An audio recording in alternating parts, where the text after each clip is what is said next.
bicarakan. Nah, topik kita kali ini adalah tentang kebijakan pendidikan yang selalu berubah-ubah, khususnya pengadaan dan penghapusan jurusan di SMA. Nah, tentunya kita juga akan membahas nih dampaknya terhadap stabilitas sistem pendidikan di Indonesia.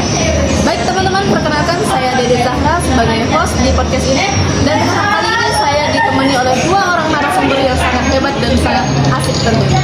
Nah, langsung saja saya perkenalkan narasumber kita yang pertama, yakni Rahma Dina. Halo Dina. Halo Dede, senang sekali diundang di acara podcast kali ini dan halo teman-teman semua. Untuk perkenalan saja nih teman-teman, Rahma Dina ini adalah seorang mahasiswa semester akhir yang sedang menyusun skripsinya, tentunya mengenai tentang pendidikan di Indonesia. Nah, narasumber kita yang kedua ini tidak kalah seru dan tidak kalah asiknya nih teman-teman. Ada seorang aktivis dari program studi PGMI di salah satu universitas di Tembilahan, yakni STAI Aulia Urashidi. Nah, halo Putri. Halo Dede. Wah, berat banget ya pembahasan kita hari ini, tapi kita perlu bahas ya. Nah, perlu banget tuh Putri. Nah, saya tidak sabar lagi nih ingin mendengar bagaimana pandangan dari dua orang narasumber hebat kita pada kali ini, dan tentunya kita akan berdiskusi mengenai seputar perubahan-perubahan kebijakan yang ada di Indonesia. Nah, mulai dari Dina nih, saya pengen tahu Dina, pandangan Dina atau pendapat Dina aja nih tentang isu kurikulum yang berubah-ubah ini bagaimana? Tentang kurikulum yang berubah ini sejujurnya sedikit membingungkan ya. Gimana? Belum selesai diterapkan kurikulum ini, terjadi lagi perubahan kurikulum baru. Jadi pemerataannya itu belum sempurna atau belum rata. Jadi baru guru mempelajari tentang hal ini, kemudian kurikulumnya diganti lagi. Benar sekali. Berarti dampaknya bukan hanya pada guru ya, tetapi mahasiswa pendidikan itu juga terdampak. Oh iya, kalau untuk mahasiswa pendidikan itu juga terdampak gitu. Karena terjadi perubahan terus-menerus gitu. Nah, di mana saat ini kami itu mempelajari tentang kurikulum merdeka. Kemudian ada lagi isu-isu bahwa kurikulum itu bakal diganti lagi. Nah, saya pengen tahu juga nih teman-teman, bagaimana sih pandangan dari seorang aktivisnya. Nah, menurut Putri, bagaimana nih Putri, kebijakan pendidikan di Indonesia ini terkesan tidak konsisten? Menurut saya ya, kebijakan di Indonesia ini berubah-ubah ya. Kebijakan yang di Indonesia ini lebih mementingkan kepada kepentingan politik daripada kepentingan yang ada di lapangan. Jadi setiap ganti menteri pasti ganti visi. Berarti tidak ada kesinambungan gitu ya? Ya, padahal kan pendidikan di Indonesia itu butuh waktu yang panjang ya. Tapi di Indonesia kebijakan itu berubah-ubah gitu. Saat terkadang sebelum ganti satu generasi, satu kebijakan itu sudah diubah lagi. Nah, ini Dina sebagai seorang mahasiswa di background kan atau di latar belakangkan pendidikan, apakah Dina pernah nih mengalami dampak langsung dari perubahan kebijakan ini? Sebenarnya belum mengalami dampak yang sangat signifikan ya. Nah, kali ini kasusnya membahas tentang penjurusan di SMA.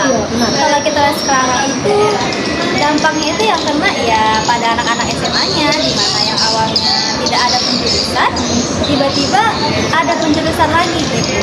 Takutnya anak-anak yang tingkat selanjutnya itu atau kelas 2 atau kelas 3 SMA itu yang terkena perubahan itu kayak bakalan bingung atau hilang arah gitu, kayak pembelajaran ini bagaimana.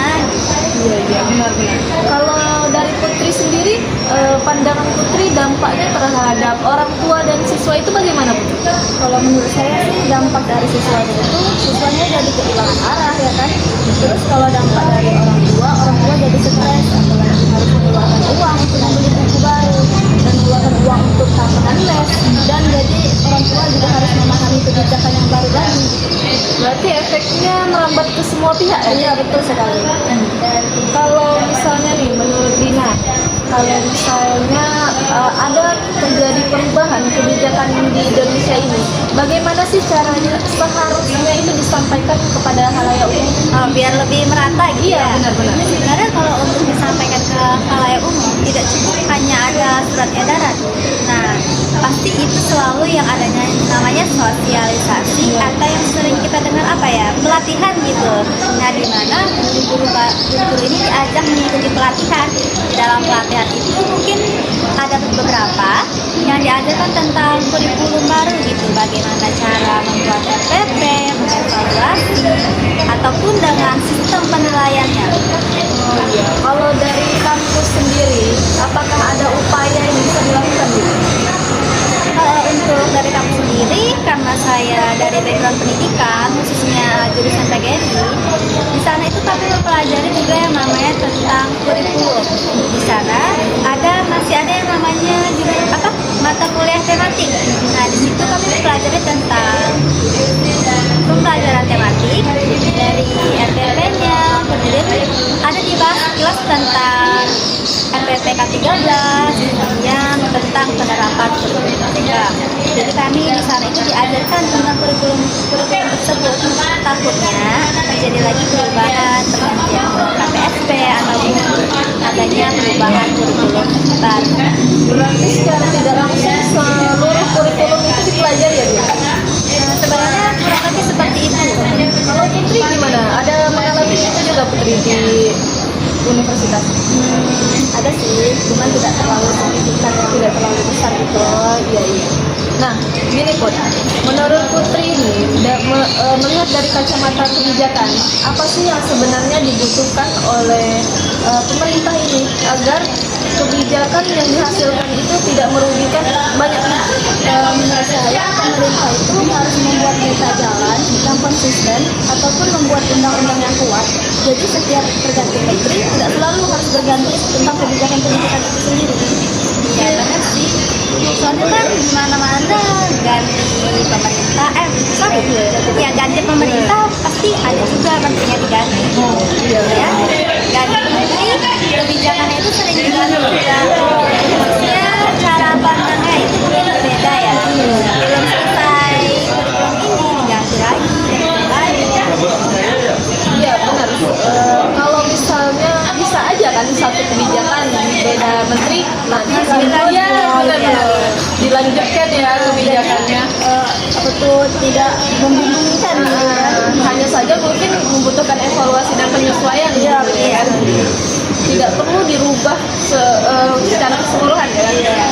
Betul. Sebenarnya yang berubah itu kayak cuma namanya aja sih, tapi isi dalamnya itu kurang lebih masih sama, yang dari itu cuma kayak nama aja. Yang nama Iya. Cuman kan sebagian besar guru nih tentunya pasti agak rancu ya, lagi bingung benar-benar.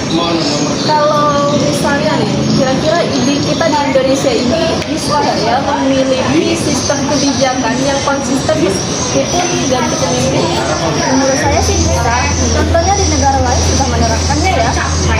Kita tuh cuma perlu pemerintah itu menyesuaikan kembali apa sih yang diganti, apa yang tidak, dan perlu bantuan dari masyarakat luas juga. Benar. Nih kalau pandangan Dina sendiri, seandainya Dina diberi kesempatan untuk memberikan saran kepada pembuat kebijakan, apa yang pengen Dina sampaikan? Kalau yang saya sarankan mungkin lebih kepada kebijakan itu harus sesuai dan harus ada pemerataan. Jangan belum selesai yang ini diganti lagi, karena kita perlu melihat adanya kemajuan dari yang diterapkan sekarang. Nah, kecuali jika kita melihat adanya kemunduran atau tidak ada perubahan gitu ya, kemungkinan itu bisa diganti gitu. Tapi sebenarnya pemerataan ini masih kurang, kemudian diubah-ubah lagi. Kalau dari saran Dina nih, apakah Ibu Dina punya pengalaman pribadi ya sehingga merasa hal itu penting? Kalau melihat dari kalau untuk pengalaman belum ada ya, tapi kalau melihat dari lingkungan sekitar mungkin ya itu perlu sih, karena khususnya tempat-tempat terpencil banyak yang belum selesai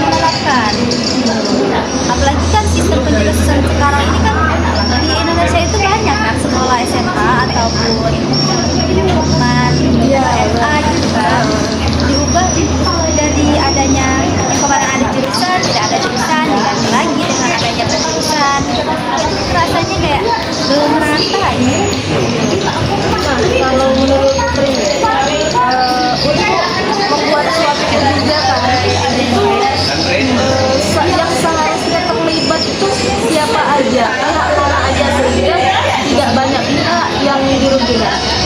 Menurut saya yang terlibat itu adalah semua pihak ya, baik pemerintah, dosen, mahasiswa maupun orang tua itu harus terlibat dalam semua itu. Sehingga pendidikan bisa berjalan sesuai dengan semestinya dan tidak perlu ada yang berubah.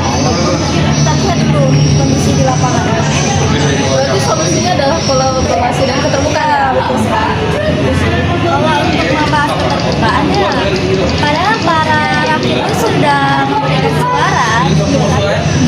Pemerintah kayak kurang cukup tanggap gitu untuk menanggapi keluhan masyarakat. Kemudian soal keterbukaan, baru ini ada isu bahwa Menteri Pendidikan kita itu tersandung kasus korupsi. Berat nih menurutnya. Aduh, kayak kecampur. Ya, minum. Oke. Nah jadi begini ya teman-teman, keterbukaan itu penting ya untuk menghindari yang namanya komentar negatif gitu, pemikiran negatif dari masyarakat. Ya saya sepakat sih sama pendapat Dina. Karena apa? Kita sebagai warga Indonesia tentunya memiliki hak suara ya. Semua warga negara kan memiliki hak suara. Tentunya kalau misalnya kita melihat apa yang tidak sesuai atau kita mempunyai aspirasi, seharusnya itu kan dikeluarkan ya. Iya. Dan sebagai pemerintah seharusnya memperhatikan, mendengarkan, memperhatikan. Sehingga apa ya? Kayak aspirasi kita tuh nyampe gitu sampai untuk jadi bahan pertimbangan. Tapi aspirasi itu walaupun sudah diutarakan ya terkadang responnya itu kurang tanggap gitu ya. Terkadang diabaikan gitu karena tidak tidak menyangkut gitu. Karena menteri itu kan dia menetapkan itu sesuai kebijakan yang sudah diaturkan, walaupun mendengarkan masyarakat tapi itu tidak semua ditanggapi gitu. Ya, karena saya lihat pemerintah ini lebih menekan kepada politiknya tanpa melihat keluhan dari masyarakat. Sehingga terjadilah sistem kebijakan yang selalu berubah-ubah ini ya. Nah, saya harap teman-teman seluruh pendengar podcast ini lebih terbuka lagi terhadap seluruh kebijakan, tentunya yang pasti menyangkut pada pendidikan, karena kita tahu pendidikan itu adalah jembatan awal untuk menjadikan generasi Indonesia yang lebih berkualitas. Mari kita dengarkan nih harapan dari narasumber kita pada kesempatan ini. Harapannya untuk kedepannya bagaimana? Harapan untuk kedepannya itu mungkin lebih kepada pemerataan ya, terus untuk peningkatan sistem pendidikan itu juga perlu ditingkatkan. Kalau menurut saya pemerintah harus lebih mendengarkan aspirasi masyarakatnya ya, jangan lebih mementingkan antara kepentingan politik saja sih. Nah, saya sepakat nih, jangan mencampurkan pendidikan dengan politik. Benar-benar. Politik tidak politik, pendidikan tetap pendidikan. Pendidikan adalah Benar teman-teman. Mungkin pembahasan kita sampai cukup ya sampai kali ini. Tapi nanti kalau misalnya saya undang lagi bersedia kan? Oke, kita akan membahas topik yang lebih seru lagi. Mungkin sampai sini saja pertemuan kita pada podcast pada pertemuan hari ini. Sampai bertemu di episode selanjutnya. Saya akhiri, wassalamualaikum warahmatullahi wabarakatuh. Waalaikumsalam.